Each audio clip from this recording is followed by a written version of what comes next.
"If you fix this plane engine, I'll marry you," laughed the female CEO, and the single dad did it. "Before we start, I love seeing this community grow. Feel free to introduce yourself below."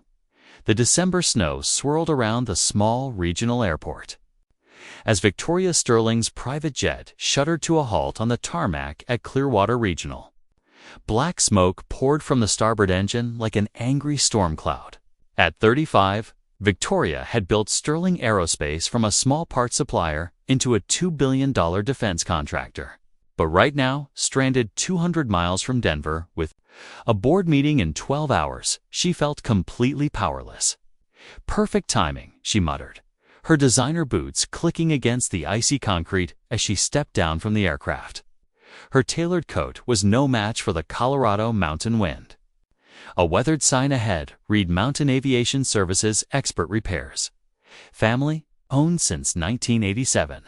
The hangar smelled of aviation fuel and hot coffee. A man emerged from beneath a vintage Cessna, wiping grease-stained hands on blue coveralls. Marcus Rivera, 31, had gentle brown eyes that carried the weight of responsibility beyond his years. His dark hair was tousled from working under aircraft, and exhaustion shadowed his features. "Engine trouble?" Marcus asked, his voice warm despite the late hour and obvious fatigue. "Complete failure," Victoria said, crossing her arms against the cold. "I have a defense contract presentation at 8 tomorrow morning in Denver. This absolutely cannot be happening." Marcus grabbed his toolbox and followed her to the sleek corporate jet. Under the cowling, he diagnosed the problem quickly. The turbine's compressor had failed catastrophically, metal fragments scattered throughout the engine like deadly confetti. "Your engine is destroyed," Marcus said quietly. "This isn't a repair job. Need a complete engine replacement." Victoria's phone buzzed with urgent messages from her assistant. The Pentagon contract. "The investor calls, the senators waiting for her presentation. How long for a replacement?" 4 days, maybe 5. Need to source the part, then rebuild and test. This is precision work. I'll pay triple for emergency service." Marcus studied her face, seeing desperation beneath the polished exterior. "Money won't make jet engines appear overnight, ma'am. Some things require proper procedure. Everything has a price. Mr. Marcus Rivera." He closed the engine, cowling firmly. "And some things can't be rushed without compromising safety." Victoria felt frustration building like pressure in a steam. Engine this small-town mechanic didn't understand. In her world, problems disappeared with the right amount of money. It's the right connections, the right pressure applied in the right places. "Look, I'll be honest with you," she said, snow beginning to dust her perfectly styled auburn hair. "I'm desperate. I've got 800 employees depending on decisions I make tomorrow. If you can get this aircraft flying by morning, I'll pay you $50,000. Marcus raised an eyebrow. "That's more than I make in 6 months. Then we have a deal." He shook his head slowly. "Lady, I could use that money more than you know, but I can't perform miracles. This engine needs real work, not wishful thinking." Victoria pulled out her phone, scrolling through contacts. Private helicopter services, emergency flights, anything. But Clearwater was too remote, too isolated by the storm system moving in. She was truly stuck. "There's a motel down the road," Marcus offered quietly. "Clean rooms, decent heat." Sometimes life forces us to slow down. As if summoned by his words, a small voice called from inside the hangar. "Daddy, is someone out there?" A little boy appeared in the doorway, clutching a model airplane. Tyler Rivera, 6 years old, with his father's dark eyes and an angel's face. He wore blue pajamas with fighter jets and tiny slippers shaped like propellers. "Tyler, buddy, go back inside. It's late," Marcus said gently. "I heard voices. Are you fixing someone's plane?" Victoria watched the tender interaction, something stirring in her chest. When had someone last looked at her with such pure love and trust? "This is Miss." "Sorry I didn't catch your name," Marcus said. "Victoria Sterling." Tyler stepped forward shyly. "Miss Victoria, Daddy's the best airplane mechanic in the whole world. He can fix anything." "Tyler," Marcus warned, but his son continued. "He fixed Mr. Johnson's crop duster that nobody else could fix, and Mrs. Chen's charter plane that was making scary noises. And he even fixed my remote control airplane when the motor broke, and I was crying because I thought it was broken forever." Victoria found herself smiling for the first time in days. "He sounds pretty amazing." "He is," Tyler declared. "Daddy, show Miss Victoria how you can make engines sing like Marcus's." Cheeks reddened. "That's enough, buddy. Miss Sterling needs to get to her motel." But Victoria didn't move. Something about this little family and their humble hangar felt more real than her entire corporate empire. Actually, she heard herself saying, "Maybe I could trouble you for that coffee you mentioned." The hangar's small office felt like stepping into another world.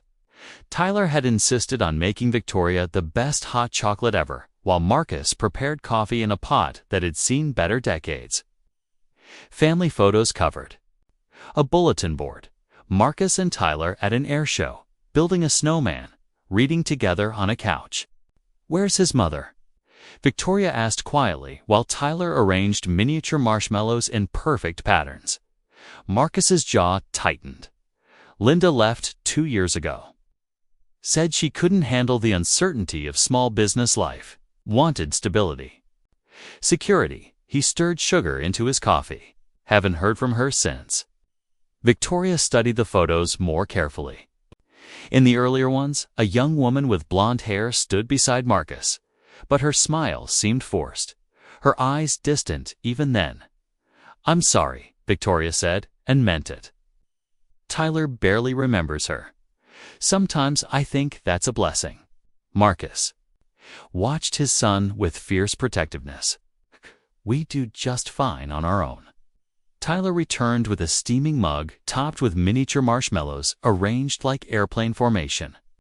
"For you, Miss Victoria, Daddy taught me the recipe." The hot chocolate was surprisingly good, rich and creamy with a hint of cinnamon. "This is delicious, Tyler. Thank you." Daddy makes the best everything. He makes pancakes that look like airplanes, and he sings songs that make me laugh when I'm scared of thunder. And he reads me stories with different voices for all the characters. Victoria found herself genuinely curious. What kind of stories? Adventure stories, but not boring ones. Daddy makes them exciting. Like the pilot who flew around the world and the one who became a flying doctor and the one who could talk to birds. Marcus rubbed the back of his neck, embarrassed. Tyler has a big imagination. "I think that's wonderful," Victoria said, remembering her own childhood. Her father had been too busy building the company to read bedtime stories. Her mother had hired nannies for such things. "What kind of work do you do, Miss Victoria?" Tyler asked, settling cross-legged on the floor beside his father's chair. "I run an aerospace company. We make parts for military planes and spacecraft." Tyler's eyes widened, like fighter jets. "Among other things, yes. Do you make the planes?" "Yourself." Victoria laughed, a sound that surprised her with its genuine warmth. "No, sweetie. I have other people who do the actual building. I mostly sit in meetings and make decisions." "That sounds boring," Tyler declared with 6-year-old honesty. "Tyler," Marcus scolded, but Victoria held up a hand. "He's not wrong. It can be very boring sometimes." Sarah looked around the cozy office with its mismatched furniture and Tyler's drawings taped to the walls. "This feels much more interesting. Daddy's going to teach me about engines when I'm bigger," Tyler announced proudly. "But first I have to learn my math and reading really good." "Really well," Marcus corrected gently. "Really well," Tyler repeated, dutifully. "Daddy helps me with homework every night after dinner." Victoria watched Marcus's face soften as he looked at his son. When had anyone ever looked at her that way? Her parents had loved her certainly, but their love had always felt conditional, tied to achievements, success, living up to the Sterling name. Asterisk, how old were you when you started working on planes? Victoria asked Marcus. 14, Todd owned. This place before me. Started me off changing oil, checking tire pressure. Said if I was going to inherit the business someday, I'd better understand it from the ground up. Do you miss him? Every day. He died when Tyler was 3. Heart attack right there by the main lift. Marcus's voice caught slightly. He would have loved watching him grow up. Tyler leaned against his father's leg. Daddy says Grandpa Joe is watching from heaven, and that's why the tools always end up where we need them, even when we can't remember where we put them. Victoria felt her throat tighten unexpectedly. That's a beautiful way to think about it. The wind continued howling against the windows, creating an intimate cocoon around the 3 of them, for the first time in years. Victoria wasn't thinking about quarterly reports or defense contracts or the endless emails waiting on her phone. Miss Victoria, Tyler said sleepily, do you have any kids? The question hit like a physical blow. Victoria had always planned to have children someday. After she'd built the company, after she'd proven herself, after she'd found the right man, but someday had never come. And now at 35, she was beginning to wonder if it ever would. No, honey, I don't. Why not? Tyler persisted with innocent curiosity. That's not polite to ask, Marcus said gently. It's okay, Victoria said, though it wasn't really. I guess I've been too busy with work. Tyler considered this seriously. Work is important, but kids are more important. That's what Daddy says. Much more important, Marcus corrected automatically. But his eyes met Victoria's with unexpected understanding. The next morning arrived gray and snowing, matching Victoria's mood as reality crashed back. Her phone had died during the night, and Marcus's landline had taken 20 minutes to connect her to her assistant in Washington. The Pentagon is furious. Melissa's voice crackled through the static. General Morrison is threatening to review the entire contract. The board is demanding explanations. Victoria paced the small motel room, still wearing yesterday's wrinkled suit. Through the window, she could see Mountain Aviation Services across the street. Marcus was already under the hood of a vintage aircraft. Tyler sitting on a nearby crate, swinging his legs and chattering away. Reschedule everything, Victoria ordered. Push the presentation to Friday. Tell Morrison if he wants explanations, he can wait 48 hours for them. By noon, Victoria had exhausted her patience with the motel's paper-thin walls and broken heater. She found herself walking across the street to the hangar, drawn by the sound of Tyler's laughter. Miss Victoria. Tyler jumped down from his perch and ran over. Daddy found the broken part. It looks like metal spaghetti. Marcus emerged from under the engine cowling, wiping his hands. Compressor failure is worse than I thought. The whole power section needs to be rebuilt. He studied her face carefully. I ordered rush delivery on the parts. Should be here Thursday afternoon. Thursday afternoon. Victoria closed her eyes, calculating the damage. I'll miss the Pentagon presentation. Probably lose the Morrison contract. The board will use this to question my leadership. Who's the board? Tyler asked with innocent curiosity. People who want Miss Victoria's job, Marcus explained simply. Tyler's face scrunched up in indignation. That's not nice. You can't just take someone's job. Sometimes grown-ups do mean things, sweetheart, Victoria said, sitting down on Tyler's crate. Especially when there's a lot of money involved. Money's important, but it's not the most important thing, Tyler declared with the wisdom of someone who'd never worried about quarterly earnings. Daddy says the most important things are family and being kind and helping people and making sure everyone has enough to eat. Marcus's cheeks reddened. Tyler, you don't need to repeat everything I tell you, but it's true. Daddy, you always help people, even when they can't pay very much.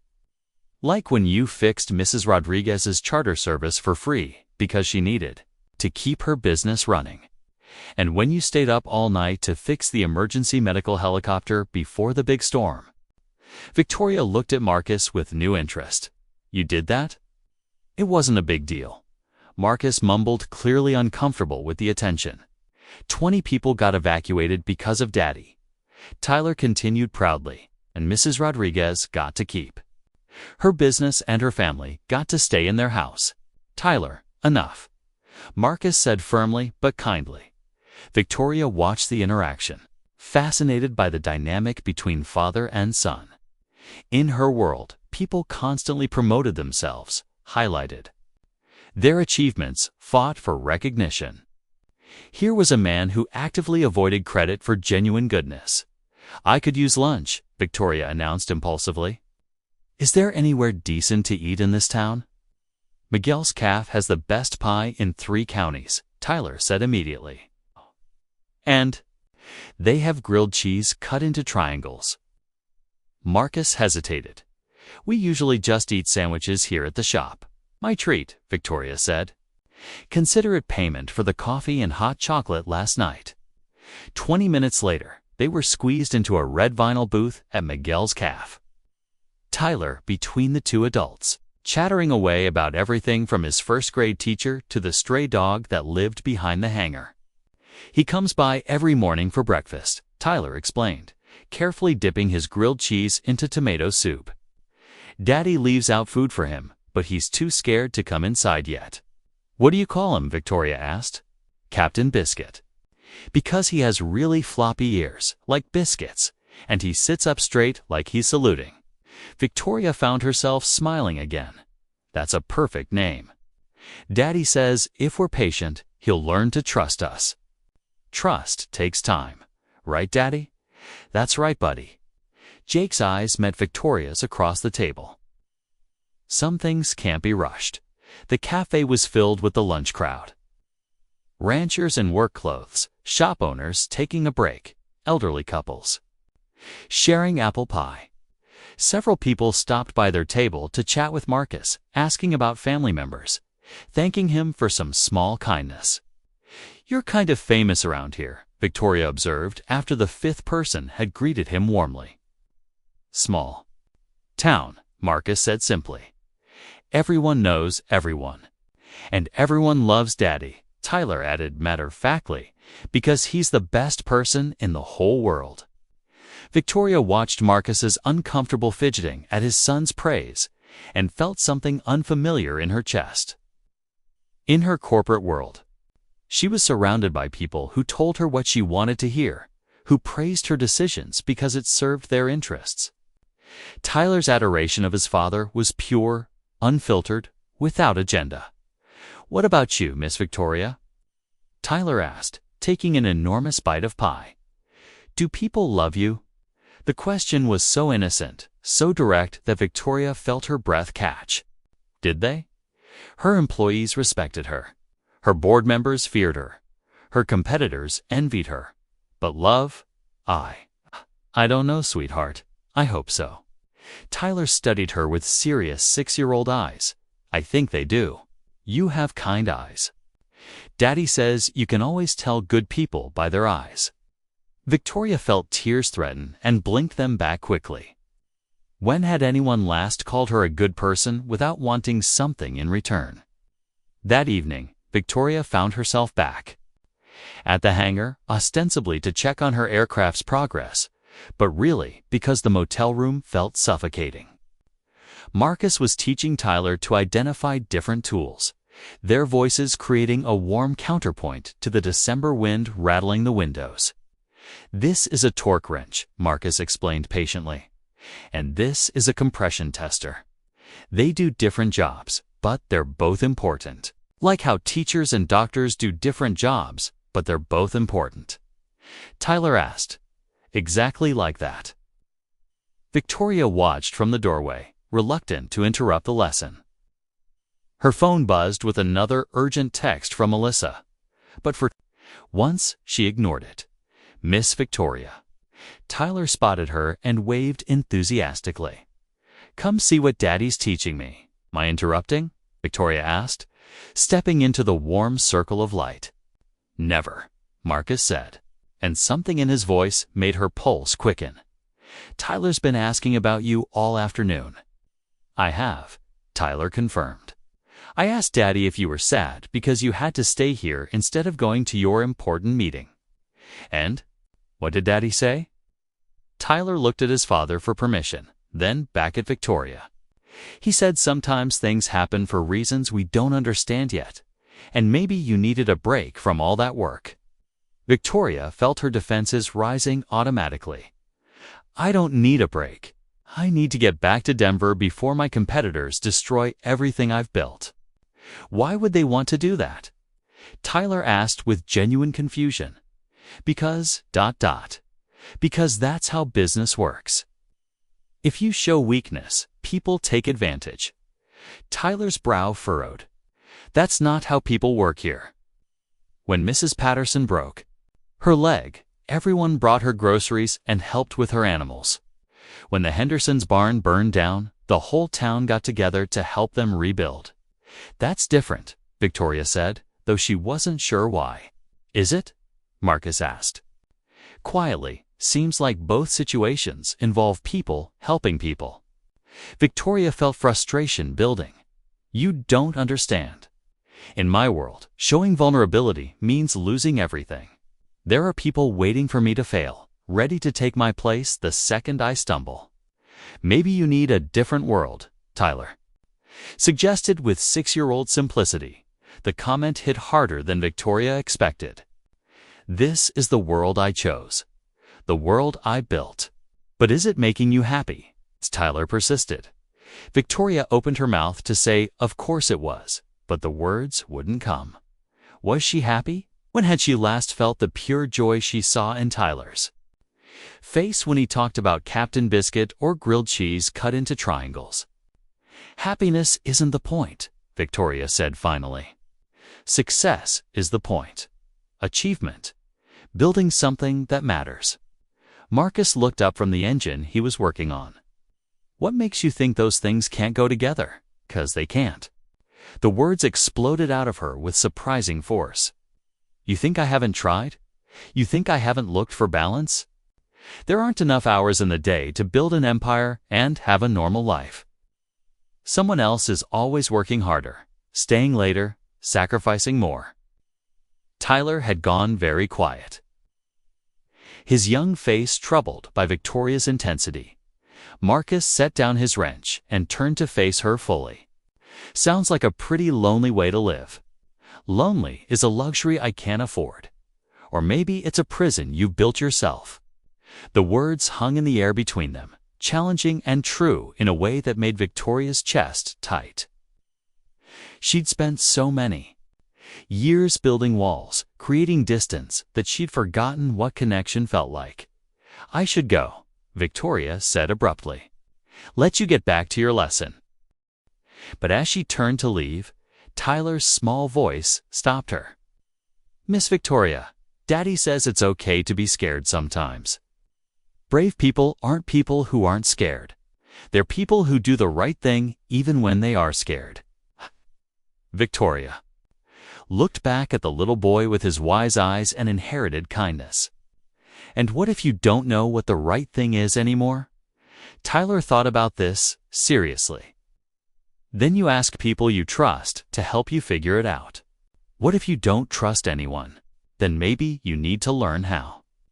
The simplicity of the answer, delivered with such innocent certainty, nearly broke something inside Victoria's chest. She managed a shaky smile. You're pretty smart for 6 years. Old Daddy helps me practice thinking, Tyler said proudly. Victoria's phone buzzed again, but this time she deliberately left it in her pocket. Tyler, would you mind if I watch the rest of your tool lesson? I've never learned about aircraft engines. Tyler's face lit up like Christmas morning. Really, Daddy? Can Miss Victoria learn too? Marcus's smile was gentle and understanding. Think that's a great idea. Everyone should know how things work under the hood. As Tyler eagerly began explaining the difference between a Phillips head and a flathead screwdriver, Victoria found herself paying attention in a way she hadn't in years. Not because she needed the information for some strategic advantage, but simply because it mattered to this little boy that she understood, for the first time in longer than she could remember. Victoria felt herself truly present in the moment, surrounded by the smell of aviation fuel and the warmth of genuine human connection. Asterisk. The third morning dawned crisp and clear, winter painting the mountains in shades of white and silver. Victoria woke earlier than usual, drawn to the window by the sound of laughter. Across the street, Marcus and Tyler were playing an elaborate game of catch with a foam airplane. Tyler's giggles carrying on the morning air. Victoria's phone showed 23 missed calls from Denver. She found herself reluctant to return them. Instead, she grabbed coffee from the motel's dubious vending machine and walked across to the hangar. Miss Victoria, Tyler ran over, slightly breathless from the game. Daddy was telling me about when he was little, and his daddy taught him about planes. Want to hear? I'd love to. They settled on the front steps of the hangar, Tyler between them, while Marcus shared stories of growing up in Clearwater. His childhood had been simple but rich, helping his father in the hangar after school, camping in the mountains with his grandfather, summer days spent building model planes under the old pine tree behind their house. It sounds wonderful, Victoria said wistfully. What was your childhood like? Tyler asked with his characteristic directness. Victoria hesitated. How to explain boarding schools and nannies, summers at aerospace conferences instead of camping trips, birthday parties planned by event coordinators rather than loving parents. Very different from Daddy's, she said carefully. I lived in a big house in Denver and went to schools where I wore uniforms and had to study very hard. Did you have friends? Some, but I moved around a lot. It was hard to keep friends. Tyler's face scrunched up in sympathy. That sounds lonely. Sometimes it was, Victoria admitted, surprised by her own honesty. Marcus was listening quietly, his expression thoughtful. Is that why you work so hard now? To prove something? The question hit closer to home than Victoria was comfortable with. I work hard because that's what it takes to succeed. But succeed at what? Building something that lasts. Making my mark. Proving that I can take my family's small parts business and turn it into something significant. Proving to who? Victoria fell silent because the truth was too raw to speak aloud. Proving to her father, who died 3 years ago, still disappointed that she'd never married, never given him grandchildren. Proving to herself that she was worth something beyond her family name and inherited money. My daddy says the most important thing is being happy with who you are, Tyler said softly, and helping other people be happy too. Your daddy is very wise, Victoria managed. He learned it from his daddy, and his daddy learned it from his daddy. Daddy says good things get passed down through families, like recipes or songs or ways of being kind. Victoria thought about what had been passed down in her family. Ambition, certainly, the drive to achieve, but kindness, contentment, the ability to find joy in simple moments. Those seemed to have been lost somewhere along the way. I should check on the parts delivery, Marcus said, standing and brushing snow from his jeans as he walked into the hangar. Tyler moved closer to Victoria on the step. Miss Victoria, can I tell you a secret? Of course. I think Daddy likes you. Victoria felt her cheeks warm. What makes you say that? He smiles different when you're here. Like when he's really happy, but trying not to show it too much. And he keeps making sure his hair looks nice, which he only does for church or when we go to town for something special. Victoria found herself smiling despite her nervousness. And how do you feel about that? Tyler considered this seriously. I think it would be nice if Daddy had a friend who made him smile like that. He gets lonely sometimes, even though he tries to hide it from me. How do you know? Sometimes when he thinks I'm asleep, I hear him talking to Mama's picture. He tells her about me, about how I'm growing up, about things that happen. He sounds sad when he does it. Victoria's heart clenched. Do you miss your mama? Tyler shrugged with 6-year-old philosophy. You can't miss someone you don't really remember. But I think Daddy misses her for both of us. Marcus emerged from the hangar, phone in hand. Parts will be here in 2 hours. I should have you back in the air by evening. Evening, Victoria repeated and was surprised to find the prospect less appealing than it should have been. You sound disappointed, Marcus observed with a small smile. No, Yes, maybe. This has been. She gestured helplessly at the hangar, at Tyler, at the simple warmth of their company. I can't remember the last time I felt this relaxed. Maybe that should tell you something. Before Victoria could respond, a sleek black SUV pulled into the lot, looking as out of place as a shark in a goldfish bowl. Victoria's stomach dropped as she recognized the driver. No, she whispered. Richard Blackstone, her chief rival on the board, emerged from the vehicle with his characteristic predatory smile, silver-haired and sharp-suited. He looked around the humble hangar with barely concealed disdain. Victoria, darling, he called out, his voice carrying false warmth. Found you at last. When you missed the Pentagon presentation, I grew concerned about your welfare. Tyler instinctively moved closer to his father, sensing tension, even if he didn't understand it. Hello, Richard, Victoria said, standing slowly. I wasn't aware my location was company business. When the CEO disappears for 3 days without explanation, it becomes everyone's business. His gaze moved dismissively over Marcus and Tyler. I see you've been ...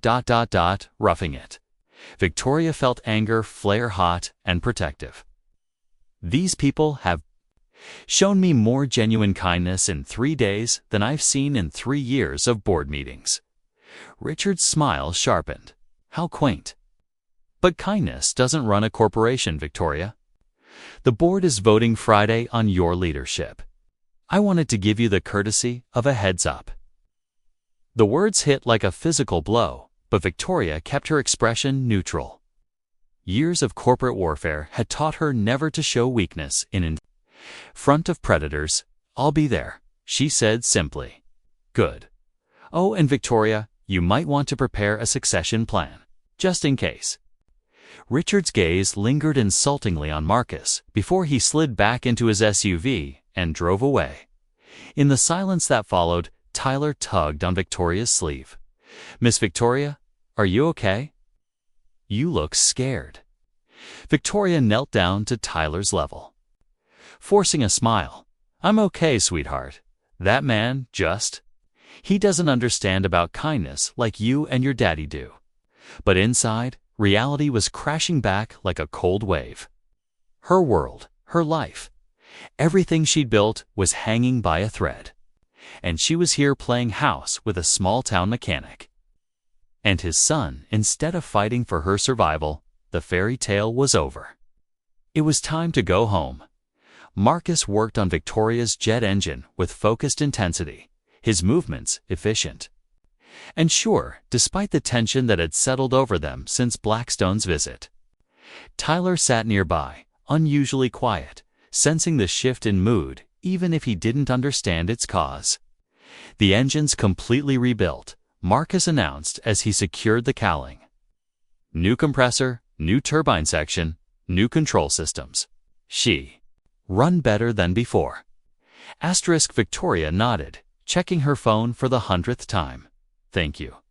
Send me the bill, Victoria.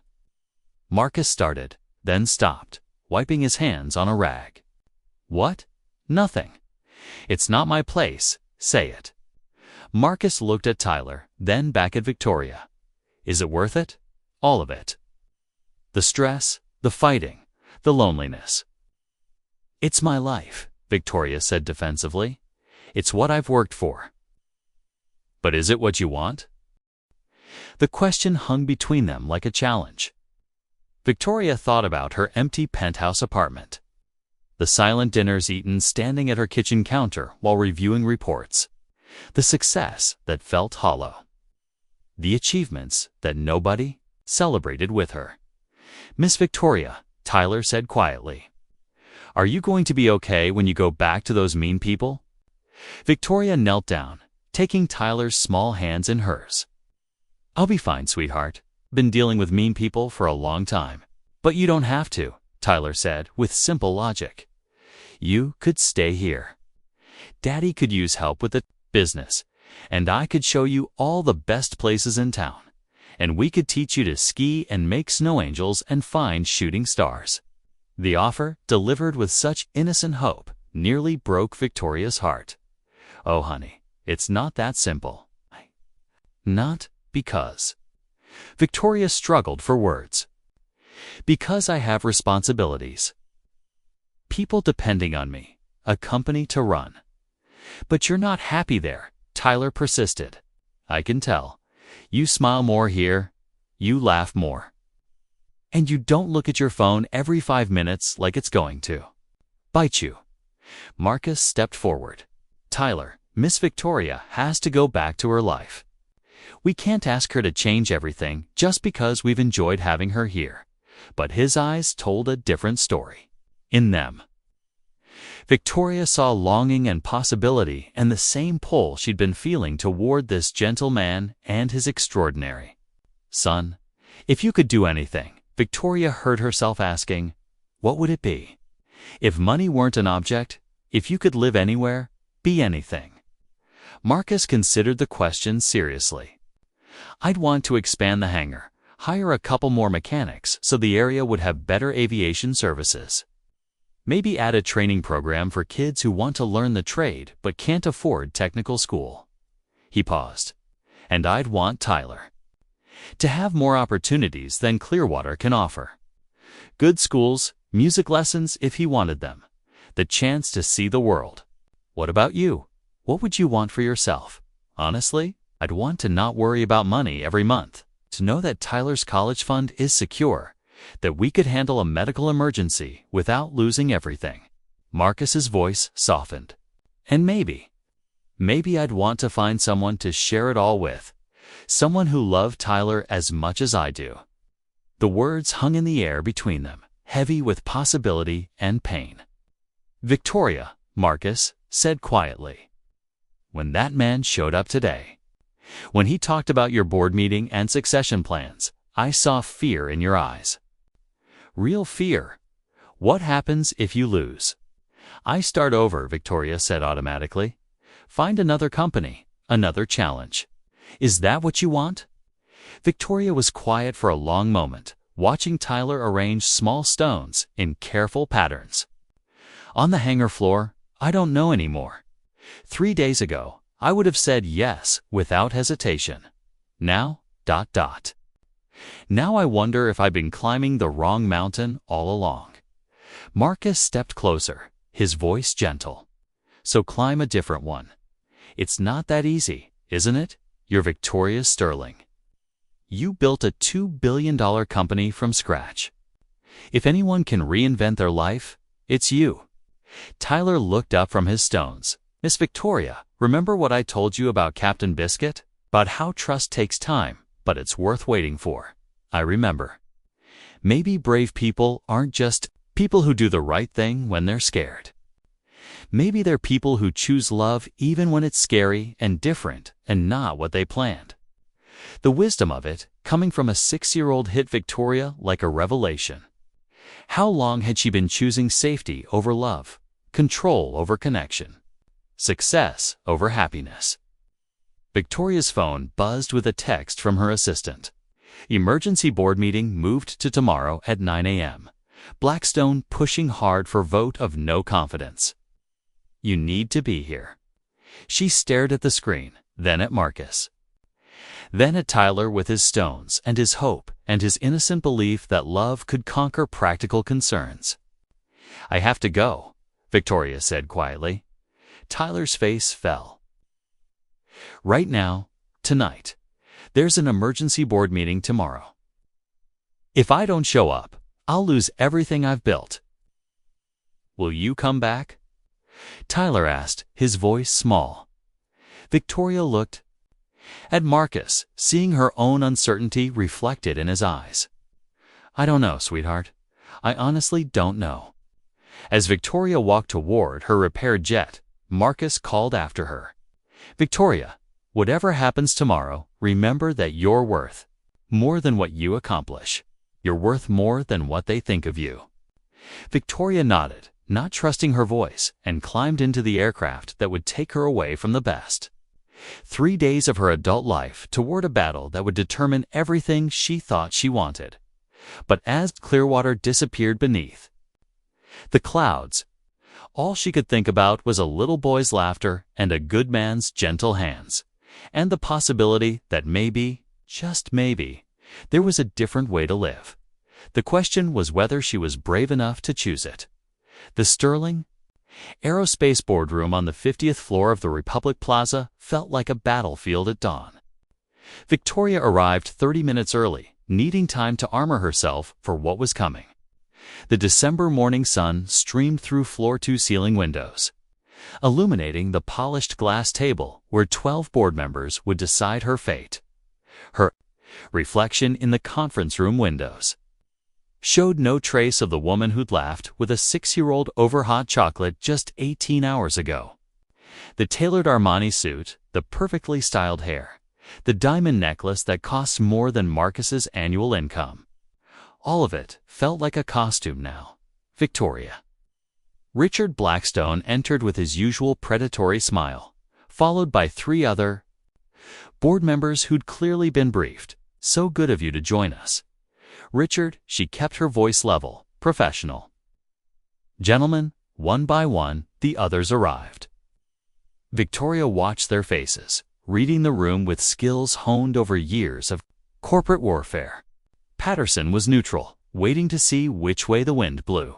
Morrison looked disappointed, but not hostile. Chen seemed sympathetic, but weak. The others, Blackstone, had been busy. Before we begin, Victoria announced as the last member took his seat, I want to address the elephant in the room. Yes, I missed Tuesday's Pentagon presentation due to a mechanical emergency. No, it was not planned. And no, it does not indicate any inability to lead this company. Blackstone leaned back in his chair, fingers steepled. A mechanical emergency that lasted 3 days. Come now, Victoria. We're all adults here. My aircraft broke down in a small town 3 hours outside Denver. The repairs took longer than expected. I handled all urgent business remotely. Except you didn't, Blackstone said smoothly, sliding a folder across the table. The Morrison defense contract. They pulled out yesterday morning because our CEO was unreachable during critical negotiations. Victoria felt the words hit like physical blows, but kept her expression neutral. Temporary setback. We can rebuild that relationship, can we?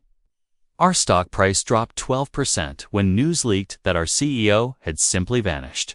The financial press is already speculating about instability in leadership. Around the table, Victoria saw doubt creeping into previously supportive faces. This was Blackstone's game, and he played it masterfully. Death by 1,000 small cuts. Each fact technically true, but stripped of context. I propose, Blackstone continued, that we consider a leadership transition. Nothing personal, Victoria. Simply what's best for the company your father built. The mention of her father was calculated cruelty, and Blackstone knew it. James Sterling had built this company from a single repair shop, and the weight of his legacy had driven Victoria for 15 years. The company my father built, Victoria repeated slowly, was never just about profits. It was about serving those who serve our country, creating jobs, being part of communities. When did we lose sight of that? When we became a publicly traded corporation with fiduciary duties to shareholders. Blackstone replied coldly. And what about duties to employees? To the communities where our facilities operate, to the idea that business can be a force for good. Patterson shifted uncomfortably. Victoria, this is all very idealistic, but... But is it? Victoria stood, moving to the windows that overlooked the city. In the past 3 days, I met a man who rebuilds aircraft engines because people need reliable transportation for medical emergencies, for business, for connecting with family. He charges fair prices, does honest work, and builds real relationships with his customers. His 6-year-old son understands community better than this entire room. Asterisk how touching, Blackstone said with barely concealed contempt. But we're not running a charity.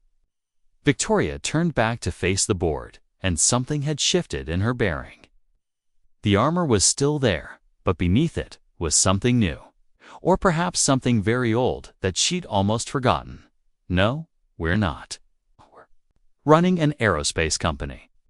But when did serving our nation's defense become just about maximizing profit margins?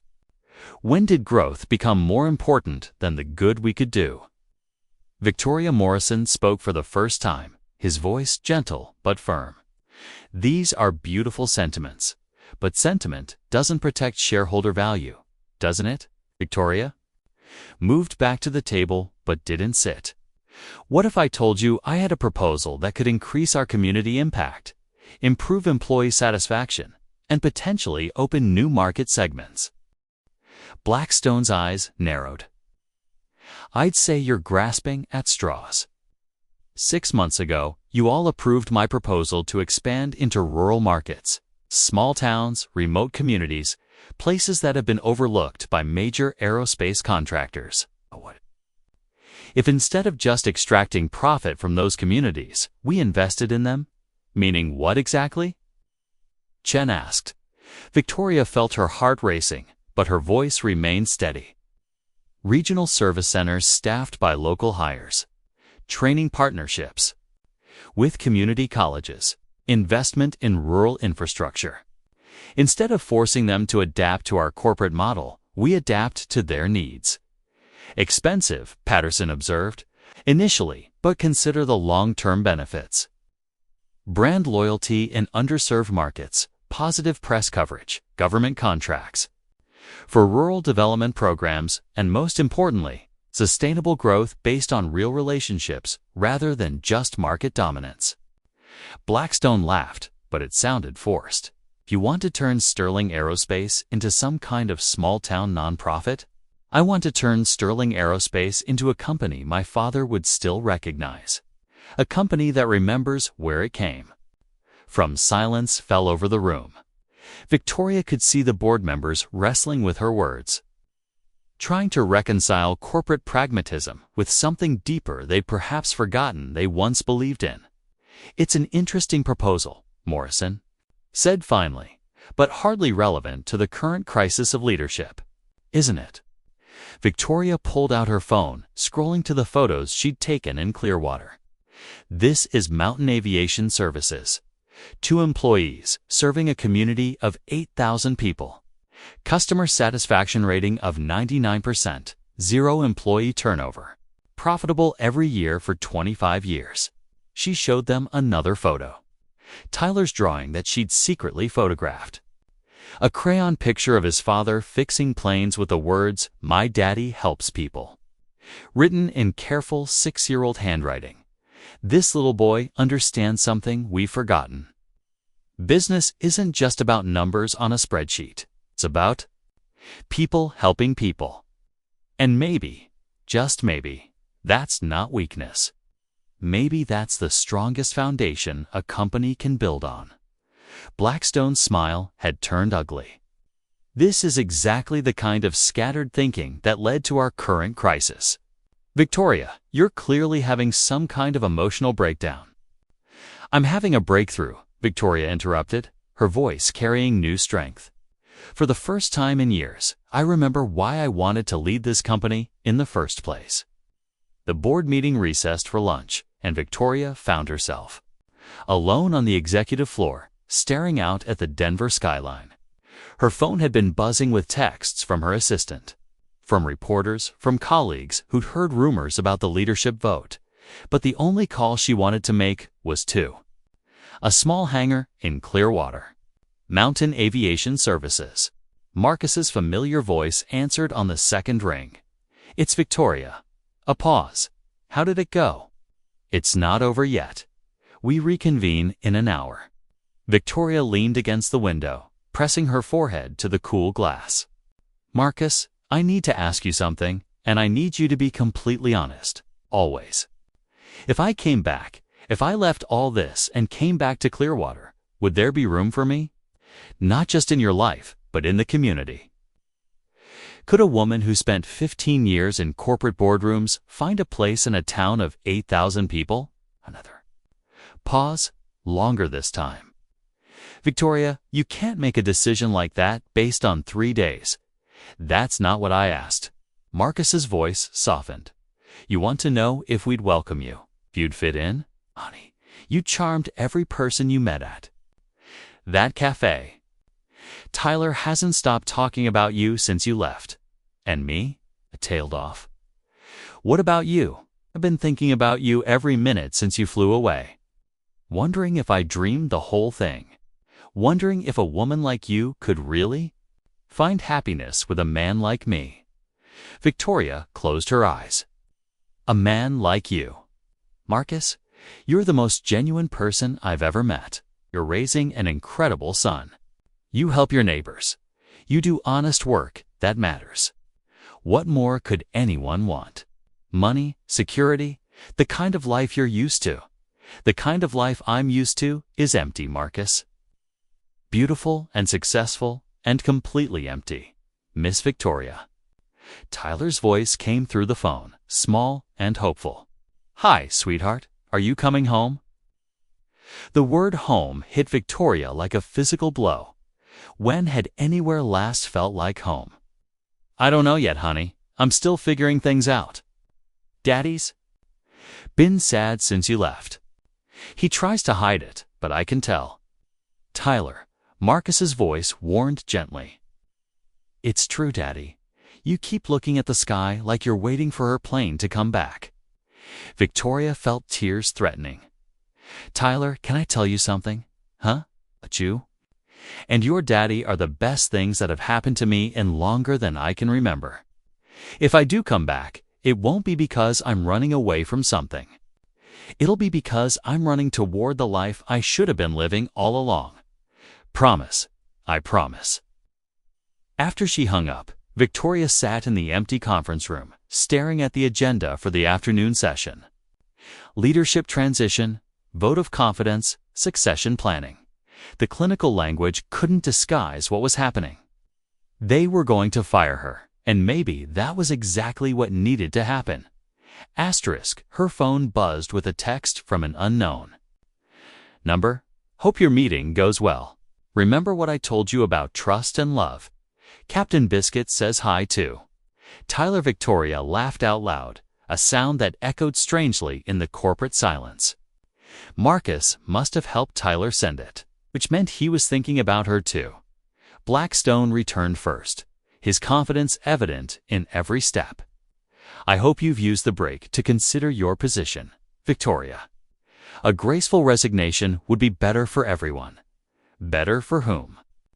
Victoria turned from the window, and Blackstone stepped back slightly at the look in her eyes.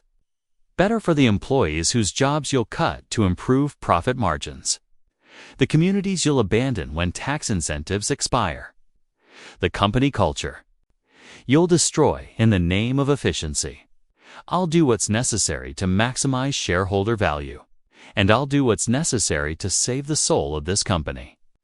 The other board members filed in, their faces carefully neutral. Victoria took her seat at the head of the table, but she no longer felt like she was fighting for her position. She was fighting for something bigger. "Gentlemen," she began, "I want to read you something." She pulled out her phone and found the email she'd drafted during the break, her resignation letter. But instead of reading it, she deleted it and looked up at the assembled faces. "Actually, let me tell you a story instead. About a little boy who believes his father is a hero because he helps people. About a man who works 16-hour days not to get rich, but to take care of his son and serve his community. About a place where people still look out for each other, where success is measured not just in profit, but in the good you do. Blackstone rolled his eyes. Victoria, please. We have serious business to discuss. This is serious business, Richard. The most serious. Because I'm proposing we take Sterling Aerospace in a completely new direction. Not just profit-driven, but purpose-driven. Not just extracting value from communities, but creating it. She outlined her plan in detail. Regional service centers. Staffed by local hires, partnerships with small-town businesses. Investment in rural infrastructure, a complete shift from corporate dominance to community partnership. It's ambitious, she concluded. It's risky. It requires us to think beyond quarterly earnings and consider our legacy. But I believe it's exactly what this company needs to not just survive, but thrive for the next 50 years. Patterson leaned forward, and you'd lead this initiative personally. I'd oversee it, yes, from a new base of operations. Clearwater, Colorado would become our Mountain West Regional headquarters. Blackstone's face darkened. You want to move company operations to some backwater town because you've developed feelings for a mechanic. The words were meant to wound, to reduce her proposal to something small and personal.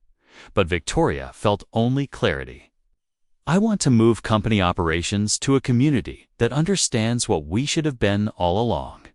And yes, Richard, I have feelings for someone there. Someone who's taught me more about real leadership in 3 days than I learned in 15 years of corporate climbing. She stood again, meeting each board member's eyes. You can vote me out today. You probably will. But before you do, ask yourselves this. When was the last time any of you felt proud of what we accomplish here? When did you last go home excited to tell your family about the good work you've done? The room fell silent. Victoria gathered her papers, her decision crystallizing with each heartbeat. I hereby submit my resignation as CEO of Sterling Aerospace. Effective immediately.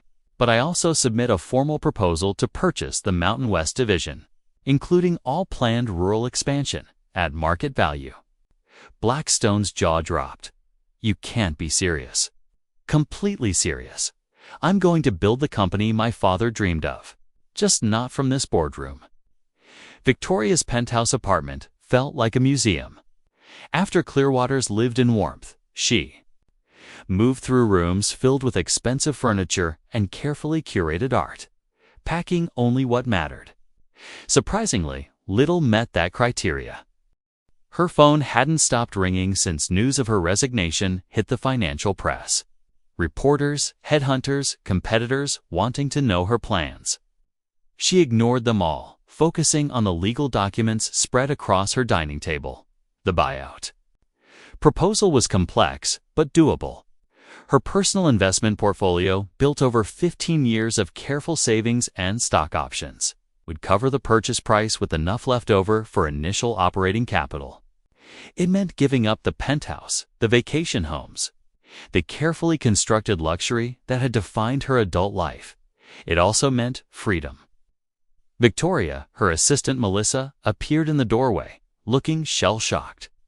The lawyers are here to review the purchase agreement.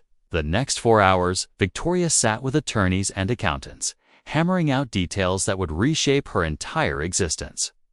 The Mountain West Division included 8 service centers, 1 manufacturing facility, and contracts with over 200 suppliers. It was a substantial operation, but small enough to run with a personal touch. You understand? Her lawyer cautioned. This is essentially starting over. No corporate safety net, no board to share responsibility. Success or failure rests entirely on you. I understand, Victoria said, signing the final documents. I'm counting on it. By evening, the deal was structured. Sterling Aerospace would retain the Denver headquarters and major operations. Victoria Sterling would acquire Sterling Mountain West, becoming an independent contractor with exclusive rights to serve rural markets across Colorado, Wyoming, and Montana. She celebrated with takeout Chinese food eaten standing at her kitchen counter, then called the one person who would understand. "You did it." Marcus's voice carried wonder and pride. "You actually did it." "I did something. Whether it was smart remains to be seen." Smart, Victoria, you just bet everything on building something meaningful instead of just profitable. "That's the smartest thing I've heard in years." "I'm scared," she admitted quietly. "I've never run a business without a board, without corporate support systems. What if I fail?" "Then you'll figure it out and try again. That's what brave people do." Tyler's voice piped up in the background. "Is that Miss Victoria? Can I talk to her?" A moment later, Tyler was on the phone. "Miss Victoria, Daddy told me you're coming back. Is it true?" Victoria looked around her empty apartment at the life she was leaving behind.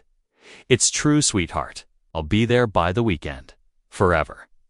The word hung in the air, heavy with possibility and promise. Forever. Tyler squealed with delight, and Victoria heard Marcus laughing in the background.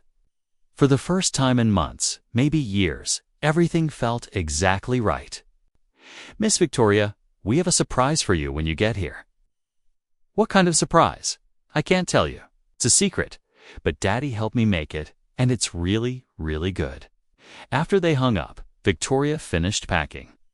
The moving company would handle the furniture donations and storage. She was flying back to Clearwater with just her clothes, her laptop, and a small box of photos, most of them taken in the past week. Her phone buzzed with a text from Blackstone. "You'll be back within 6 months begging for your old job. Small town. Romance doesn't pay the bills." Victoria deleted the message without responding. Some bridges were worth burning. Instead, she called her real estate agent about putting the penthouse on the market, then spent the evening researching office space in Clearwater. The old bank building on Main Street was available, complete with a small hangar that could serve as a local service center as she fell asleep for the last time in her Denver bedroom. Victoria's last thought was of Tyler's laughter and Marcus's gentle hands, and the possibility that maybe, just maybe, she was about to discover what happiness actually felt like. Victoria arrived in Clearwater on Saturday morning to find the entire town seemingly gathered around Mountain Aviation Services. Colorful balloons bobbed in the winter breeze, and the smell of barbecue filled the air despite the December cold. A handmade banner strung between 2 posts read, "Welcome home, Miss Victoria." Tyler spotted her first, breaking away from a group of children and running toward the rental car with arms outstretched. "Miss Victoria, you came back. You really came back." Victoria caught the little boy in a fierce hug, feeling tears spring to her eyes. "I promised I would. Look." Tyler grabbed her hand and pulled her toward the hangar. "Everyone wanted to meet you. Daddy told them about how you're going to help our town, and Mrs. Patterson made her famous apple pie, and Mr. Chen brought his special dumplings, and the whole place is like a party." Marcus appeared at her side, his smile soft and wondering. "I hope you don't mind. When word got out that you were moving here, people wanted to show their appreciation." "Word got out how?" Marcus's cheeks reddened. "Tyler might have told everyone. At the grocery store yesterday, and the post office. And Mrs. Rodriguez at the cafe." "I was excited," Tyler protested. "I told them Miss Victoria was going to bring jobs and help the town and maybe marry Daddy." "Tyler," Marcus and Victoria said simultaneously, both blushing furiously. An elderly woman approached, her silver hair perfectly styled and her smile warm. "You must be Victoria." "I'm Margaret Patterson, Tyler's teacher. We can't thank you enough for choosing our little town." Before Victoria could respond, she was surrounded by introductions. The Hendersons, who ran the general store, the Chens from the Chinese restaurant, Dr. Martinez, who served as the town's physician, Pastor Williams from the Methodist Church. Each person had a story about Marcus, how he'd helped them, supported them, gone above and beyond to serve the community. He replaced my plane's engine 4 parts cost, only when I lost my crop to hail, shared Tom Peterson, a weathered farmer. Wouldn't take a penny for labor. Fixed our medical helicopter in the middle of a blizzard so we could keep the emergency service running. Added Maria Santos from the hospital. Taught my daughter everything she knows about engines, said another man. She's at aerospace school. Now, full scholarship. Victoria looked at Marcus with new understanding. This wasn't just a mechanic who helped people. This was the heart of the community, the person everyone turned to when life went wrong. Speech. Someone called out, and the cry was taken up by others. Speech, speech. Victoria found herself gently pushed toward a makeshift platform, actually. Just a workbench with a board laid across it. The crowd gathered around, faces expectant and kind. Victoria began, then stopped, overwhelmed by the genuine warmth surrounding her. I'm not sure what to say. A week ago, I didn't even know Clearwater existed.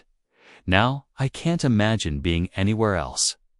Murmurs of approval rippled through the crowd. I came here by accident, broken down and stranded. But Marcus and Tyler didn't. Just fix my plane. They reminded me what community looks like, what it means to help people, not because you have to, but because you want to. She found Marcus's face in the crowd, saw Tyler beaming beside him. I've spent my entire career in corporate boardrooms, making decisions that affected thousands of people I'd never meet. But here, I see the faces of the people my decisions will impact. I see Mrs. Patterson, who's been teaching children for 30 years. I see Dr. Martinez, who makes house calls because some of his patients can't travel. I see all of you building something beautiful together. The crowd was silent now, listening intently. Sterling Mountain West isn't going to be just another company extracting profit from rural communities. It's going to be a partnership. We'll hire locally, source locally when possible, and invest our profits back into the places that support us. Because that's what Marcus taught me. That success isn't just about what you achieve, it's about what you give back. The applause was thunderous for such a small crowd. Victoria stepped down from the makeshift platform and was immediately surrounded by people wanting to shake her hand, share their ideas, volunteer their help. As the crowd began to thin, Tyler tugged on Victoria's sleeve. Miss Victoria, want to see the real surprise now. He led Victoria and Marcus behind the hangar to a small area she hadn't noticed before. There, painted on the side of the building in careful multicolored letters, was a mural that took Victoria's breath away. It showed the town of Clearwater from above the Main Street businesses, the school, the park, and the hangar. But in the center was a new building labeled Sterling Mountain West, with tiny painted figures of people working together, carrying boxes, shaking hands. Daddy helped me paint it, Tyler said proudly. It's our town with your company making everything better. Victoria knelt down to Tyler's level, too moved to speak. The mural was primitive and childlike, but it captured something no corporate logo ever had: hope, community, the belief that business could be a force for good. Do you like it? Tyler asked, anxiously. It's the most beautiful thing I've ever seen, Victoria managed. Tyler beamed and threw his arms around Victoria's neck. Now you really have to stay forever, because your building is painted on our wall. Over Tyler's shoulder, Victoria met Marcus's eyes. In them, she saw love and pride, and the promise of everything she'd been searching for without knowing it. Forever sounds perfect, she whispered.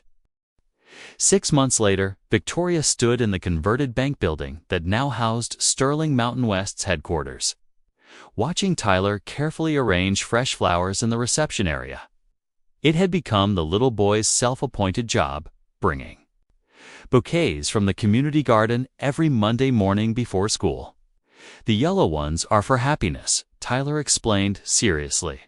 "And the purple ones are for wisdom, and the white ones are because they're pretty." "Very scientific," Victoria agreed. Helping Tyler reach the tall vase, the business had grown faster than Victoria's most optimistic projections. Word of Sterling Mountain West's community-focused approach had spread throughout rural Colorado, and contracts were coming in from towns eager to work with a company that understood their needs. They'd hired 12 full-time employees so far, all locals recommended by town residents. Mary Peterson handled logistics from her office in the converted vault. Tom Chen managed supplier relationships, leveraging his family's connections throughout the region. Dr. Martinez's son, Miguel, had proved brilliant at customer service, his engineering background helping him understand complex technical needs. Miss Victoria, Tyler finished with the flowers and settled into the small chair Victoria had placed by the front window. "Are you nervous about tonight?" little Victoria admitted. Tonight was their 6-month celebration for Sterling Mountain West, and the entire town had been invited. It would be their formal recognition as an established business, complete with a ribbon-cutting ceremony and speeches from local officials. It would also be the night Marcus had promised to ask her something important. Tyler had been dropping hints for weeks with the subtlety of a 6-year-old. "Daddy's been practicing something in front of the mirror," Tyler had announced. "Daddy bought something shiny and hid it in his toolbox. Daddy asked Pastor Williams about special ceremonies." Victoria was trying not to get her hopes up, but her heart raced every time she thought about the possibilities. "Miss Victoria." Tyler's voice was unusually serious. "Can I ask you something important?" "Of course, sweetheart." "If Daddy asks you to marry him tonight, will you say yes?" Victoria nearly choked on her coffee. "Tyler, you can't just ask someone that." "Why not?" "I want to know." "Because if you say yes, you'll be my almost mama, and I've been practicing calling you that in my head." The simple statement hit Victoria like a gentle earthquake. In all her dreams about a future with Marcus, she'd thought about love and partnership and building a life together. But she hadn't fully processed what it would mean to become Tyler's mother, not just in law, but in the daily reality of homework help and scraped knees and bedtime stories. "How would you feel about that?" Victoria asked carefully. "Having an almost mama." Tyler considered this with characteristic seriousness. "I think it would be really good because Daddy tries to do everything, but sometimes he doesn't know about kid stuff. Like when I wanted to learn about space, but we didn't have the right books. Or when I asked him about why some families look different from others." Victoria sat down in the chair next to Tyler's. "Those are important things to know about." Hung. "And also, Daddy gets lonely sometimes, even though he tries to hide it. But since you came here, he smiles all the time, even when he thinks no one is looking. You're very observant for 6 years old. I practice watching people's faces to see what they're really feeling. It helps me know when to give hugs." The wisdom of it floored Victoria. This little boy, who'd been essentially motherless since age 3, had developed an emotional intelligence that most adults never achieved. "Tyler, can I tell you something? I love your daddy very much, and I love you very much too. If he asks me to marry him tonight, I will definitely say yes." Tyler's face lit up like Christmas morning. "Really? Promise." "Promise." Tyler launched himself into Victoria's arms for a fierce hug. "This is the best day ever." "Wait until I tell." "Captain Biscuit, you still call the dog Captain Biscuit? He likes it, and he lets me pet him now." Daddy says trust just takes time, but it's worth waiting for. The front door chimed, and Marcus walked in carrying takeout bags from Miguel's calf. Lunch delivery for the hard-working businesswoman and her assistant. "Daddy." Tyler ran to him, practically vibrating with excitement. "Guess what Miss Victoria just told me?" Marcus's eyes widened in alarm. Tyler, UDIDN, single quotes, T. ... She said she loves us, both of us, and if you ask her to marry you tonight, she'll say yes. Marcus groaned and covered his face with one hand. Tyler: Rivera, you are going to give me gray hair before I'm 32. Sorry, Daddy, but I had to know for planning purposes. Victoria couldn't help laughing at Marcus's mortification. It's okay. He was very professional about the whole thing. Professional? Marcus repeated weakly. Very businesslike. He wanted to ensure optimal outcomes for all stakeholders. Tyler nodded seriously. That's exactly what I did. Marcus looked between his son and the woman he loved, shaking his head in amazement. I had this whole romantic plan. Dinner, candles, the perfect moment. And now? Victoria asked, stepping closer. Now I'm wondering why I thought I needed anything more than this. He gestured around the office that had become their shared space. At Tyler, arranging his flowers at the life they'd built together. Victoria. Sterling, Marcus said, dropping to one knee right there in front of their son. Will you marry me? Will you be my partner in business, in life, and in raising this incredible little boy who thinks subtlety is overrated? Victoria didn't hesitate. Yes, yes, to all of it. Tyler cheered and clapped his hands as Marcus produced a ring from his jacket pocket. Not the traditional diamond Victoria might have expected, but a simple band with a small sapphire surrounded by tiny diamonds. It was my grandmother's, Marcus explained as he slipped it onto her finger. She always said sapphires were for wisdom and truth. It's perfect, Victoria whispered. And meant it, as Marcus kissed her in the afternoon light streaming through the windows of their shared dreams. Tyler danced around them, singing an improvised song about weddings and families and how he was going to be the best ring bearer ever. Outside, the town of Clearwater continued its quiet rhythm, unaware that in the old bank building on Main Street, three hearts had just aligned to create something beautiful and lasting and true. 1 year later, Victoria stood in the same hangar where she'd first met Marcus, but everything had changed. Mountain Aviation Services had expanded into the adjacent building, now employing 6 mechanics and serving the entire region. Sterling Mountain West occupied 3 buildings on Main Street, with the old bank as headquarters and 2 additional facilities for manufacturing and distribution. But the biggest change was in Victoria herself. Miss Victoria, Mama Victoria. Tyler ran toward her, wearing a navy suit with a silver tie and clutching a small pillow with 2 rings tied to it. Is it time? Is it really time? It's time, sweetheart. The spring wedding Victoria had planned was small but perfect. The ceremony would take place in the community garden behind the Methodist church, followed by a reception in the high school gymnasium. The entire town was invited, which in Clearwater meant everyone was invited. You look beautiful, Marcus said, appearing at her side in his matching navy suit. He'd been banished from seeing her that morning, according to tradition, but Tyler had served as messenger between them, running back and forth with increasingly silly notes. You clean up pretty well yourself, Mr. Rivera. Soon to be Mr. Sterling Rivera. A T, corrected with a grin.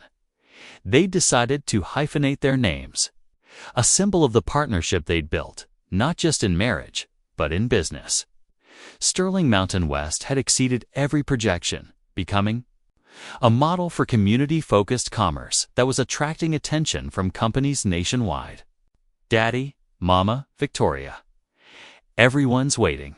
Tyler tugged at their hands with 6-year-old impatience. He's been calling you Mama Victoria for months, Marcus noted as they walked toward the garden. I think he's been more excited about this wedding than we have. Hard to imagine, Victoria laughed. I've been excited since the day you proposed. The garden was transformed with white chairs arranged in neat rows, an arch of spring flowers at the front, and twinkling lights strung between. The trees As they approached, Victoria saw faces that had become dear over the past year. Mrs. Patterson with her proud smile, Dr. Martinez and his family, the Chens who'd become like surrogate grandparents to Tyler, Pastor Williams, who would perform the ceremony. But it was the surprise guests in the front row that made Victoria's breath catch. Melissa, her former assistant, stood up, beaming. "What are you doing here? Did you think I'd miss this? I drove down from Denver this morning." Melissa hugged her tightly. "Victoria, you look happier than I've ever seen you." Behind Melissa sat two more figures. Victoria recognized board members from Sterling Aerospace, including Mr. Morrison and Mr. Chen.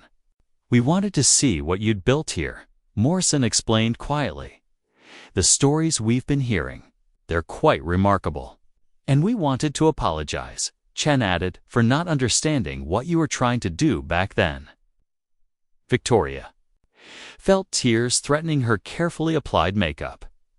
"You don't need to apologize. You were protecting the company. We were protecting profits," Morrison corrected. "You were protecting something more important." Before Victoria could respond, the string quartet for high school students Marcus had taught basic mechanics to began playing the processional. Tyler skipped down the aisle first, carefully carrying the ring pillow and stopping to wave at Squaw before recarrying the wing at Squaw, Squaw, Squaw, Squaw. Before Victoria could respond, the Squaw, Squaw, Squaw, Camusa lie, Camus, Squaw, Squaw. For what Squaw, Squaw, Squaw? My Squaw, Squaw can play it become. My Squaw can play with our Squaw, but by well we are so quid, it's like so bought it. We are with it, commuse it, go with as it's it, be so let it's it unscared it, keep it to cut. By me so sooky, it's a cat, sits, play you to psych, go side, to beat the tits, the take a get, I speak this is this correct, this the piss, the ways, but we bad to think these me, but it's there's random guests along the way. Then it was Victoria's turn. She'd chosen to walk alone, not because she lacked father figures, but because this moment belonged entirely to her and Marcus and the choice they were making together.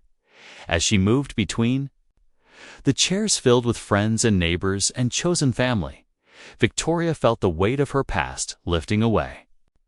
Marcus waited at the front with Pastor Williams, his face radiant with joy and love and wonder.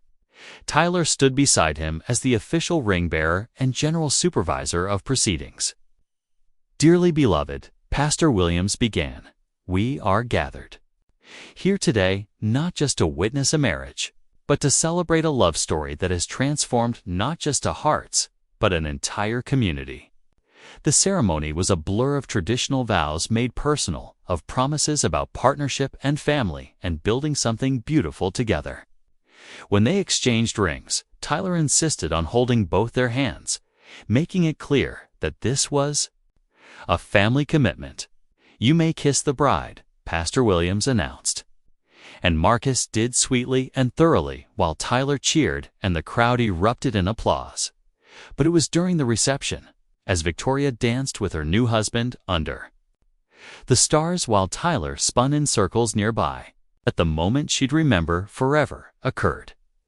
A small figure appeared at the edge of the dance floor, a golden retriever with a red bandana, sitting patiently like he was waiting for permission. "Captain Biscuit," Tyler shouted, abandoning his spinning to approach the dog slowly, carefully. For months, the stray had been getting braver, accepting food from Marcus and Tyler, but never quite ready to fully trust. Tonight, perhaps sensing the celebration and love filling the air, he allowed Tyler to put his arms around him. "He finally trusts us completely," Tyler whispered, hugging the dog gently. "Daddy always said trust takes time, but it's worth waiting for." Victoria looked around at the scene, her new husband and son, the community that had embraced her, the business they'd built together, the dog who'd finally found his courage to join the family. "Yes," she said softly, as Marcus spun her under the spring stars.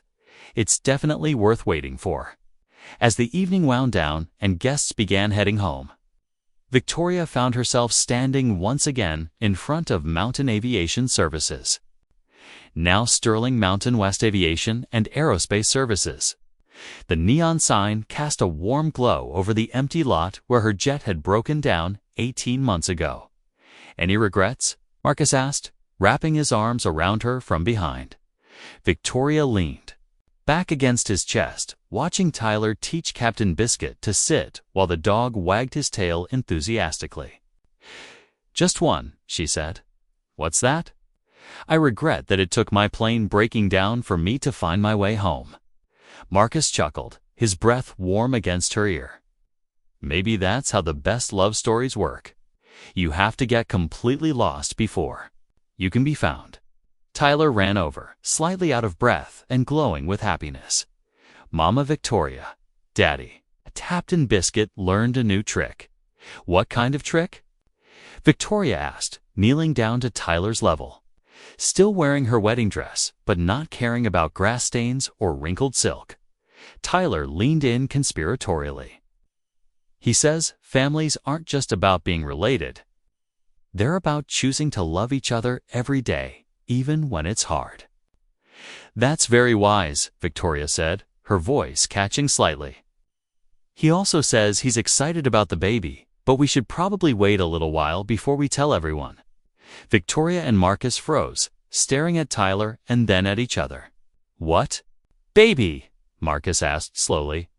Tyler giggled. "The one that's going to come later." Captain Biscuit has very good intuition about these things. As they walked home together to the house they'd bought on Pine Street with its front porch and backyard and room. For everyone to grow, Victoria marveled at the perfect completeness of her life. She'd started this journey as a successful but empty executive, chasing achievements that never quite filled the loneliness inside her. Now she was a wife, a mother, a community leader, and a businesswoman who measured success not just in profits, but in the number of people she could help, employ, and serve. The little boy who believed in fairy tales had been right all along. Sometimes when you least expect it, someone promises to fix your broken engine and ends up fixing your broken heart instead. And sometimes, if you're very lucky, that someone comes with a 6-year-old wise beyond his years and a golden retriever with excellent intuition about love, trust, and the beautiful complexity of families created by choice rather than chance. As Victoria tucked Tyler into bed that night, her new son looked up with sleepy eyes and said, "Mama Victoria, I'm really glad your plane broke that day." "Me too, sweetheart, me too." Outside, spring was giving way to summer. But inside their home, everything was warm and bright and exactly as it should be.